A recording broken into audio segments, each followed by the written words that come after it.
Okay, the next big one is retention. At time of recording, this is what's called the Great Resignation. So people are leaving their jobs everywhere. I've been fortunate to have lost very few people. These are some principles for retention. One, pay well. There are ways and areas where you want to get deals, right? You want to get the home for as little as possible. You want to negotiate with your vendors and Home Depot to get the lowest price on all of these things. I do not believe that staffing is one of those things that you want to go get a smoking deal on. That's not to say that you want to grossly overpay, but don't be scared to pay market rates, and even like at the high end of market rates, and pay well for jobs for top talent.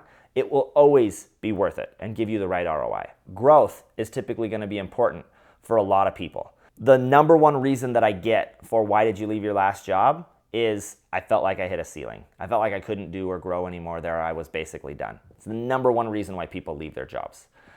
From my experience in terms of the people that I talk to. So make sure that everybody knows, hey, as this organization grows, you're going to have the opportunity to continue to grow in this organization. And specifically, this is what and where and how you're going to be able to grow as time goes on. People also like to feel like they're making a difference.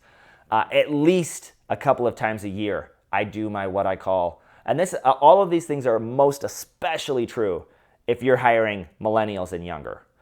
They move much more frequently, and these things matter much more to them. People want to know that they're making a difference. And again, we're real estate investors. Some people would call us sharks. But we make a difference. They need to know what they're doing is making a difference. So a couple times a year, I do my Saving the Whales presentation. We go through and say, hey, here's our reviews, and here's all of the Google reviews and people whose lives we've changed. Here's our competitors' negative reviews.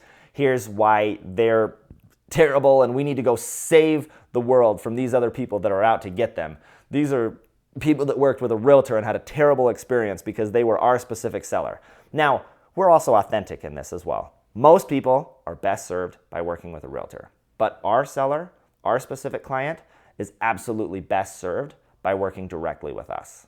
And like I mentioned before, people need to know if they're winning or not.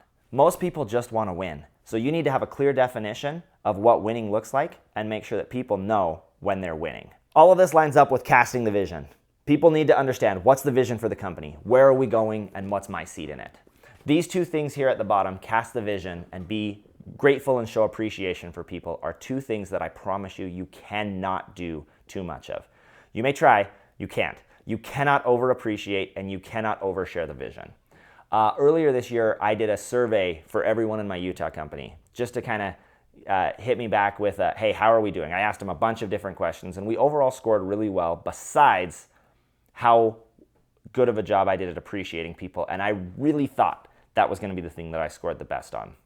If you have a hard time with this, go put 10 pennies, 20 pennies in one pocket and say I can't end my workday until I put all of those pennies into my other pocket.